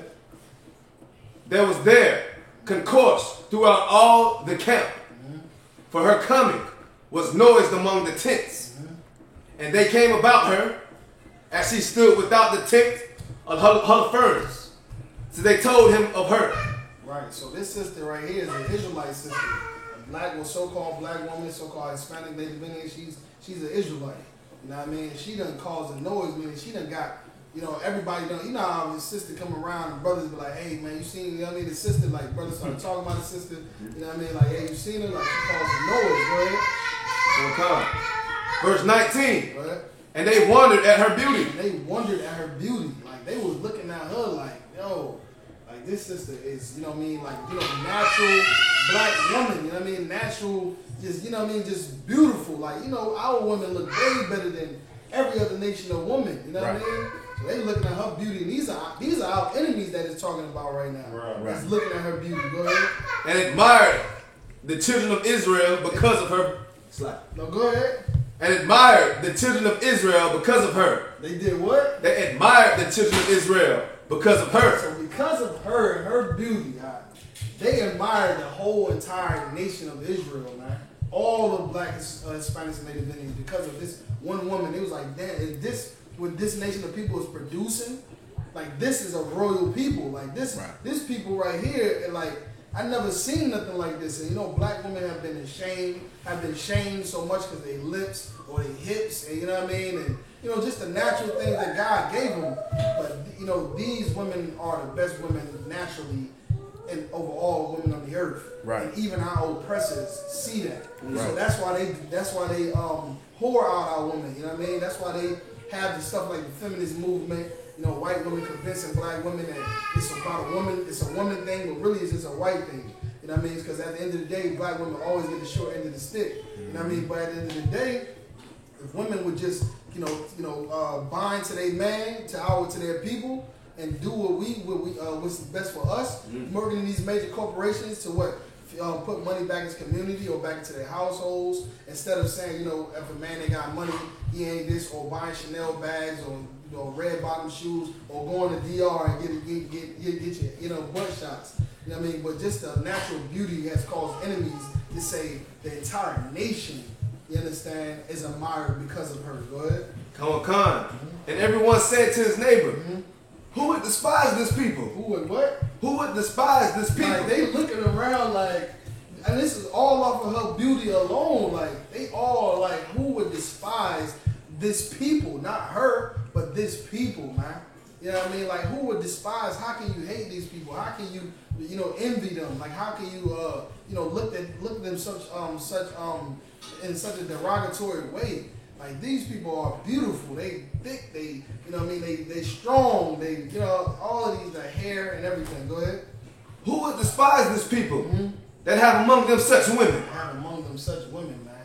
So what the brother is bringing out is so heavy, man. Right. Like, like a sister, coming to the ISUPK. That's every sister in the UPK. From sea to shining sea, even over in the UK, Mexico, everywhere we got a school in the UPK.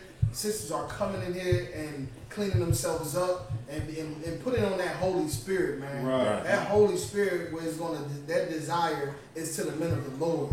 How can we serve the men of the Lord? And there's plenty of stories about sisters in the Bible that did what they did, that won wars, for their men because they followed orders or they was in the spirit of the Lord, man. Right. We can win against our oppressors, man, with the help of sisters as well, man. Right. You know what I mean? Like, I think it was Deborah, or I don't know who it was. I'm not gonna get into it, but yeah, man. Like, it's an important thing when the brothers burn. So when we get our sisters in that good condition, in that type of condition, even our oppressors, our enemies are going to say, how can we despise the people like this? They're going to admire us, man. Right. But in the condition that they're in right now, they use the black woman to destroy the black man, to get him out the household, to turn him into a homosexual, to keep him from raising his kids, and so many other things, to put him in jail. And that's how they bind the strong man today. Right. Through his woman. So it's a lot. Give that brother a hand for that. That's a powerful breakdown.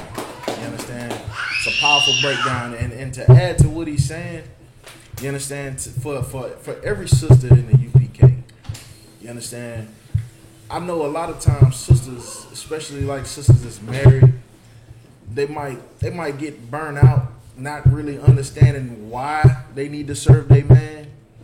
But at the end of the day, them sisters that hold it down for this truth, that brings brothers into the truth.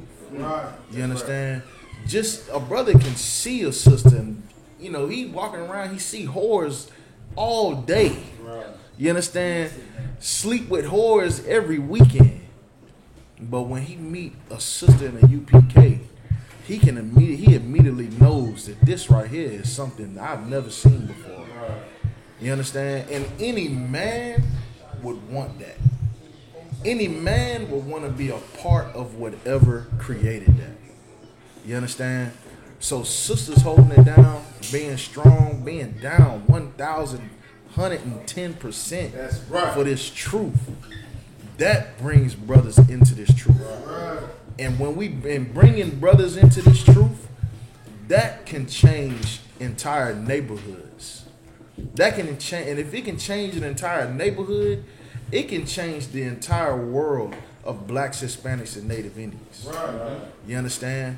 And so all the oppression, all the destruction that we face can be wiped out by being solid in this truth. Right. You understand? Because it's enough false leadership out there. Right. You understand? And then here's the thing, brothers and sisters, it's starting to wake up. It's almost like brothers and sisters in the world it's like they waking up, but their eyes ain't quite adjusted to find the light. You understand? That's right. They waking up and they like, this ain't right. What this situation ain't right. But because they don't know nothing else, they still going through the motions. Just like all of us when we started waking up before we found the truth. You understand? We knew that we wasn't living right. There's something, we got to do something. There has to be a change. But we still went through the motions before we found the UPK. You understand? Before we came into the UPK and we found out I'm not supposed to smoke weed. I'm not supposed to sleep with whores. I'm not supposed to sleep with white women. You understand? When we came into the truth and we found out those things, that made us new men. You understand? And in turn, us becoming new men, Officer Natazar, Officer Dawada becoming new men, you understand? Now we bringing up men in South Carolina. Right. And just like Commander General Yohana. Commander General Yohana came into the truth and raised up everybody in the ISUPK. Right. That's right. You understand? Give Commander General Yohana a hand. You understand? All the brothers and sisters that came into the ISUPK, we about to have the most ridiculous Passover that I had never. I went to the Passover. It was 5. I don't even know how long I've been in the truth. I'm just here and I ain't going nowhere. Right. That's all I know. You understand? But I remember my first Passover. That was there at my first Passover. We was at Alhambra Ballroom. You talking about the one in the Bronx? Was it in the Bronx? Nope, it was the one before that. I think it was the one before. It was at Alhambra Ballroom. Ballroom. I remember that one. Yeah, I remember that. Oh, that was there. That was. I think that was in Manhattan. I'm not sure where I remember what you're talking about. Yeah, that was my first Passover, and I tell you what, I think it might have been about 400 brothers at the Passover, or 400 people at the Passover, and I'm gonna tell you something.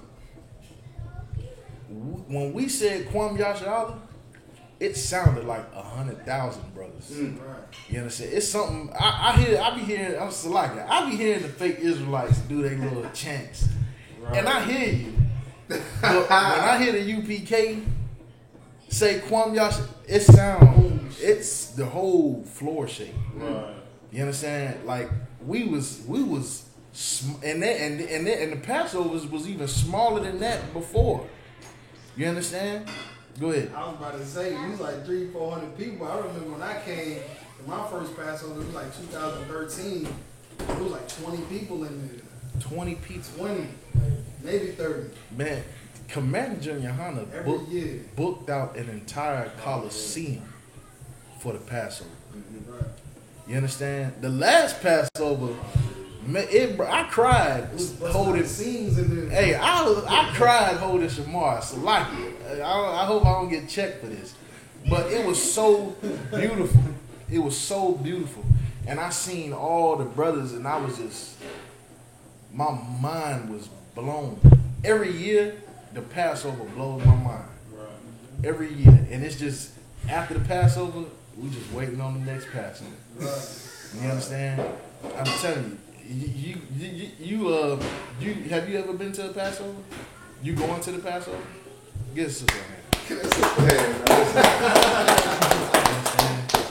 Because I tell you what, I almost envy people who are coming into the truth now and about to celebrate their first Passover, because first of all, we both gonna be feeling the same thing at the Passover. Right. But what you about to see this year is on an entirely different level than anything I've seen before. I've even seen fake Israelite Passovers. Not like this one. This is the Lord's Passover. You understand? What we celebrate in the UPK, this ain't no side street Passover at some hotel banquet hall that we made up on our own, serving chicken and macaroni and deviled eggs. That ain't the Passover. On the wrong day, like Bruce Right. did. Yeah. I was about to say to add to that. Bro. Go ahead. You know the Passover. You know what I mean. You know anything about the Passover, sis? So when we had to basically kill a lamb and put the blood over the door, so the plagues passed over us, so we didn't our firstborn didn't die. So that lamb's blood that they killed and used, essentially after they put the blood up, they would use the lamb and eat the lamb. So every year we have lamb at the Passover, and it's the best lamb on the face of the earth. That you ever had. We go out, we kill the lambs ourselves. Like I think last year they said they killed like 200 lambs. I think it was more than that. It might have been more. I think it was know a lot this more. year it's probably gonna be 1,000 lambs Oh, that my they're gonna have goodness. to kill to feed everybody lamb. They might have. Hey, Commander General Muhammad might have to go ahead and buy old lamb farms. Right. The way the rate we going. Right. Hey, Oh, listen. man. You know what I mean? We gonna have. You gotta come up with something. I'm just saying. You know what I mean? But this Passover is gonna be mind blowing. You understand? And guess what? It's gonna be and first of all, this is what blows my mind about these fake Israelites. I know we got way off topic, but you know, you got fake Israelites having fashion shows at the Passover. Right. You understand? Dancing all in your videos. You understand? Here's the problem with that. What is the point in us celebrating these feast days? What is the point? I know we in captivity right now. What is the point in us celebrating the Passover? Go ahead. To keep the traditions, our traditions. What's the precept? Precept. Mardaki, you know? Like, give me 1 second.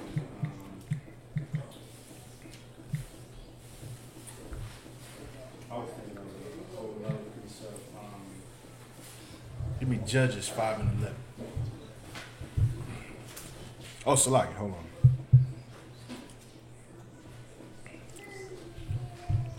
Yeah, go ahead. Give me Judges 5 and 11. The book of Judges, chapter 5 and 11. They that are delivered from the noises of the arches in the places of drawing water, there shall they rehearse the righteous acts of the Lord. They shall do what? Rehearse the righteous acts of the Lord. That's what we doing when we celebrating the Passover. These Passovers, these high holy days are a memorial for when the Lord delivered us out of Egypt. Right. And what we do is that we rehearse those righteous acts. We relive what we did when we came out of Egypt. And when we came out of Egypt, there's a reason why we eat unleavened bread at the Passover. Why do we eat unleavened bread at the Passover? Go ahead. Because after the plagues went over us, and we avoided the plagues, we had to what's the best word? We had to Skedaddle. Yeah, we had to exit Israel in an expedition. You know what I mean? So, we didn't have time for the bread to rise. Right. So we had to just get the bread and go. You know what I mean? So it didn't rise. So leavening is what make the bread rise. So because we didn't have the time to let the bread rise, we took the bread flat. And now today we make leavened bread. We make unleavened bread without leaven to honor the day that we had to get up out of Egypt to be free from our own presence. Right. That's why we eat unleavened bread at the Passover. Right. You understand? That's why we have the feast of unleavened bread. You understand? Because when we came up out of Egypt, all we had was that unleavened bread. You understand? We had to swoosh, and skedaddle. We had to get up out of there. Lord was like, all right now, guess what? You need to go ahead and make you some bread with no leaven and get on up out of here. And then we like kind on one kind. And we made that unleavened bread and we got up out of there. And you know what? And when we ate our meal, how did we have to eat the Passover meal? How did we have to eat that meal?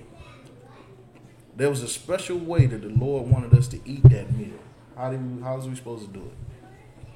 Anybody know? We're supposed to do it in haste. We're supposed to hurry up and eat it.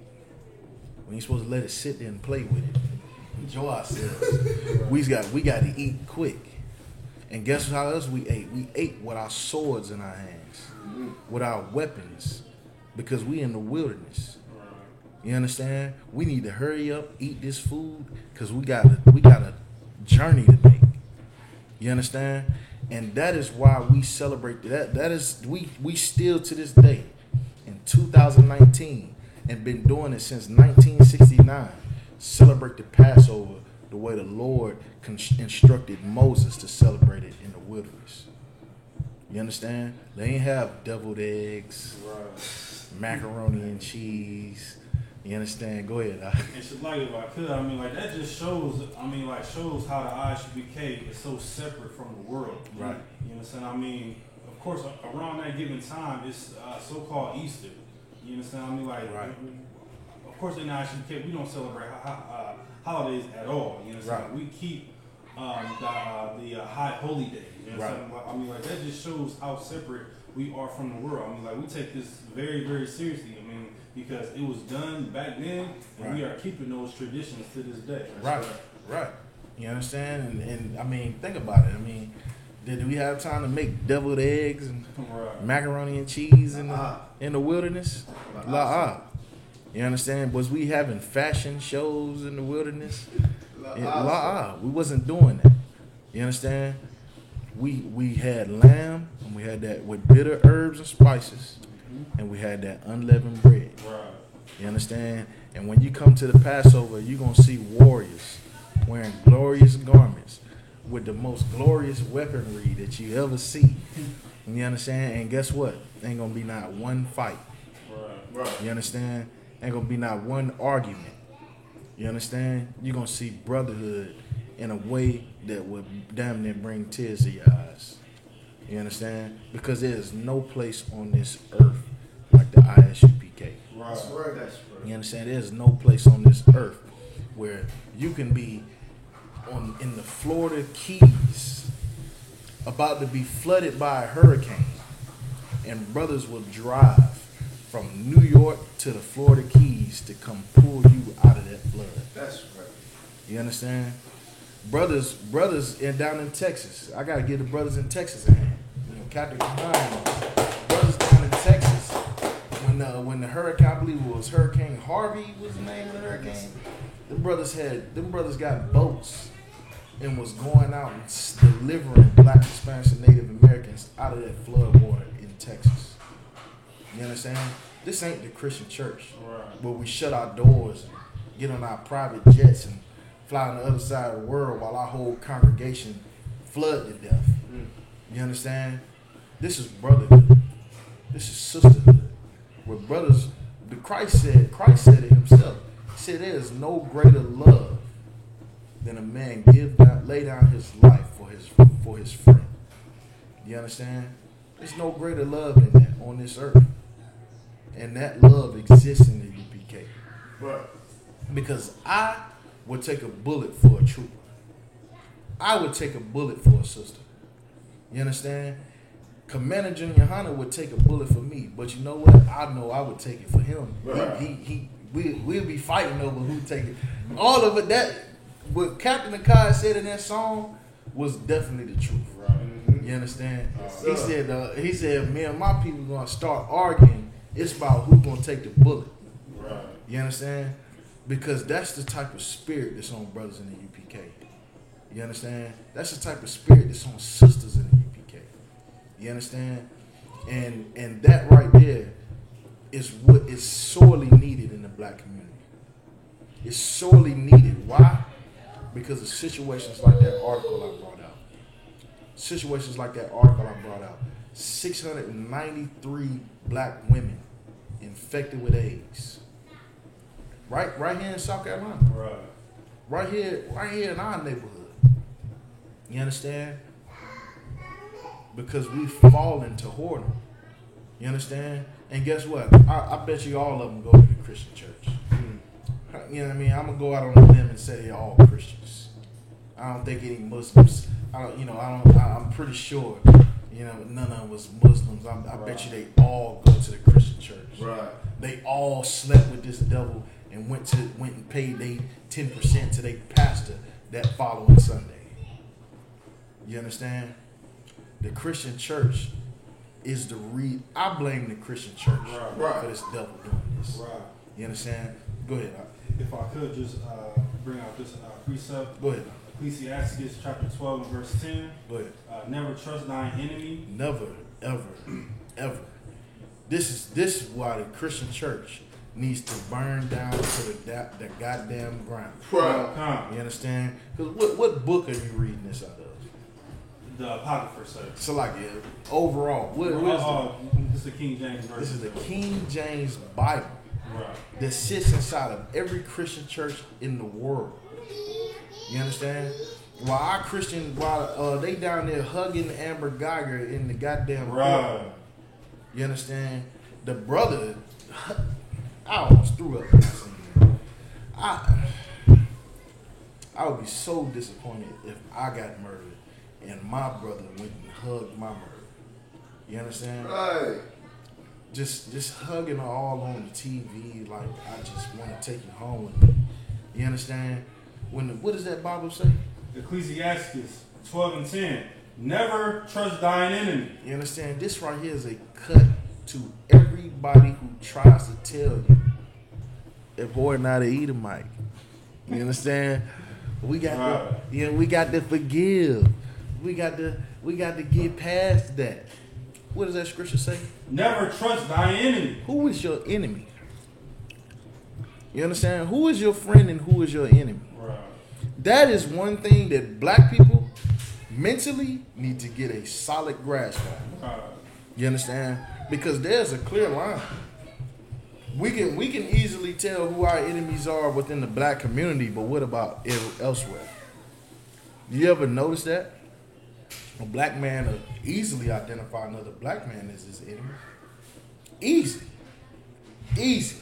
They got a song. Fuck them other niggas because I ride for my nigga. You understand? We easily identify enemies within our own. But what about the ones who try to destroy our own? Right. You understand? What about them?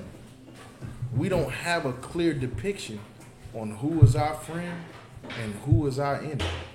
Go ahead. And you know, that's why the Bible has so much wisdom in it. You know what I mean? Right. To where we don't even have to figure it out. Right. Who's good or who's bad. Right. We just go ahead and reject them all. You know what I mean? Right. Because even the Bible says what? Even though they stretch forth their hands as if they had peace with you, war is in their heart, man. Right. And that's why we have examples like Christopher Columbus. When he came to America, the Native Indians welcomed him in. Right. Taught them how to survive through the winter, how to till the land, Right. how to use the buffalo, and then what happened? It was friendly. They was cool. They was friends. They turned around and stabbed them back, gave them smallpox, and led them down the Trail of Tears into reservations, killed all the buffalo, like just did some genocide, diabolical, you know what I mean, like just some Hannibal Lecter, like you always know, Hannibal Lecter type, you know what I mean, and that's why you shouldn't trust none of them. Right. But at the same time, on the flip side, when they was bringing us here on them slave ships, they wasn't just bringing no bad black people. Like, oh, which one of y'all black people was bad? Let's bring them into slavery. No, they was bringing all black people into slavery. Right. Good ones, bad ones, old, grandma and them, and the young ones, baby, grandkids, and everything. Right. They didn't regard the old, the young, or the good or the bad. So we gonna come with that same energy. You know what I mean? That same energy, basically. So it's a lot. Right. Because think about it. There was children born on them slave ships. Right. You understand? There was children born, mothers who gave birth to children and died on them slave ships. Right. You understand? I remember it was in Amistad. In that movie Amistad. I never forget it. It's drilled in my brain because this is real. A sister just had a baby on the slave ship, chained to another sister, and handed her baby off to someone else right before she died, right there on that slave ship. You understand? That was a cruelty that black people should never forgive. You understand? Because here's the thing. the reason why we're so quick to forgive our oppressors when they murder us is because we love them, and the love that we have for them is all boils down to Stockholm syndrome. We love them because we think that by loving them, that will stop them from killing us. You understand? But I'll make it simple to wrap up the class. The Israelites are considered what? The holy people, right? Do we have a Zondervan Bible dictionary? You understand? This is gonna make it plain for you. You understand? We are the holy people of the Lord. Right. Right? So we're gonna look up what the word holy means. What does it mean to be holy? You ask a Christian, what does it mean to be holy? Oh, to be sanctified in the blood of Jesus. I don't know what I don't even know. I've been to Christian church all my life, and I still didn't figure out what holy meant until I came into the UPK. Right. I thought holy was some type of magic like unicorns and leprechauns. Right. I thought that's what holy. I thought Santa Claus was holy. You understand? I thought it was magic, the X-Men, Wolverine type stuff. You know what I'm saying? I thought holy was something magic, something that I could only be. I'm in church like, why they holy and I'm not? Right. Why they got the Holy Ghost and I don't? Go ahead. That's what I was just saying. I thought I had to foam out the mouth and stuff. Like Yeah. that to be holy. Like I don't feel it. I'm in the church. I don't feel it. I don't like, Yeah, foam like, out the mouth and roll on the floor and stuff like that. I tried to be close to God. Right. Like, I tried. right. I gave it a shot. Right. You know what I mean? But that goes back to show you that the scriptures say that the Lord, He reserved unto Himself 7,000 men that would not bow the knee to Baal. You understand? And guess what? We wasn't meant to understand what the hell was going on in that Christian church. You understand? We wasn't meant to get caught up in all that. I went to church all my damn life and I was an atheist. In church, don't believe in nothing. You understand? And the UPK, when I came into the UPK, it all made sense. Because the Christian church didn't make a damn bit of sense to me. You understand? Look up the definition of holy for me, Bob Kashaw. Come on, this is the Zondervan Comeback Bible Dictionary. This is what it means to be holy. It don't mean glitter just magically pops out of the sky with lasers, you know, like how they do in the clubs where they got the fog and the lasers and the bright lights and glitter flying all in the sky. That ain't what holy means. We're gonna make it simple. Go ahead. Page 230. Holiness or holy. Separateness. What? Separateness. Togetherness. Separateness. World unity. Separateness. What does it mean to be separate? What does that mean? What is he talking about? Separate. You understand? Does that mean we're supposed to join the other nations? Does that sound like United States of America? Does that sound like all nations coming together in the name of Christianity? Right. Christianity reads from the Holy Bible, right? Right. You understand? They talk about being holy. You understand? But what are they separate from? Who are they separating from? You understand? The holy people. The Lord chose us, and it said that He severed us from the other nations. You understand? Like how you amputate a finger, like how you see a cake on the counter, and you like, you know what, that cake looks good, but this piece is my piece. Y'all can have the rest. Do it as you please. You can throw it in the trash, but this piece is my piece. We are that piece of cake that the Lord separated for Himself. You understand? And with that, we are that piece of chicken in the box that the Lord said, this piece belongs to me. You know, before you throw this away, this piece, this is mine. Right. You understand? Don't touch this. This belongs to me. Right. You understand? We are that piece of chicken. We are the piece of jewelry that the Lord selected for himself. You understand? Go ahead. I'm about to say the Bible said the Lord got a favorite of everything. Here's a favorite. Fragrance. Right. Got a favorite flower, a favorite bird, a favorite Right. everything. We got a favorite people too. Right. And that's us, man. So-called black people, so-called Hispanics, Native Indians. Right. We his favorite people. I mean, damn, we got a favorite smell. We got a favorite TV show. Right. We got a favorite video game, a favorite shirt. Why the Lord can't have a favorite? Right. You understand? That's how hypocritical the Christian church is. Because their favorite thing is being whores, being disgusting, being selfish, worshiping a white man. Right. You understand? Worshiping white Jesus is the reason why Dylan Storm Roof was able to walk in that church in Charleston and shoot the church up. Worshiping white Jesus is the reason why 693 black women is twerking on top of DJ Kid and got infected with HIV. Well, guess what? We don't worship no white Jesus in the Right. UK. That's right. You understand? We don't worship no white Jesus in the UK. You understand? This ISUPK is the safest place on the earth for all blacks, Hispanics, and Native Indians. You understand? Because ain't no devil gonna walk through that door without getting 2 in the forehead. Right. I promise you that. That's Because he got to get through Mardakia. Right. You understand? He get through Mardakia, he ain't gonna get out of here alive. I Right. promise you that. If he even get through Mardakia, I'm about to because say, the Lord is with Mardakia. Mardakia has been through Hebrew Academy. Yeah, I was You about to say understand? that. He gonna have to get that Yah Karab a couple times before he even get through this door. Damn right. You understand? With that, we're gonna wrap up the class. We got any questions? Anybody got any questions? You got any questions, sis? What's your name, sis? Queen. Queen. That's your real name? Okay, no sweat. All right, well, okay. So, how long you been in the school? Today. Most High in Christ. Let's get a sister a hand.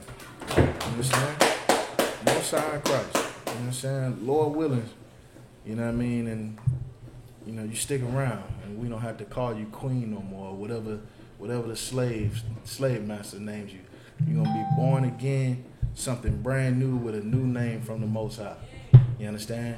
And with that, shalom.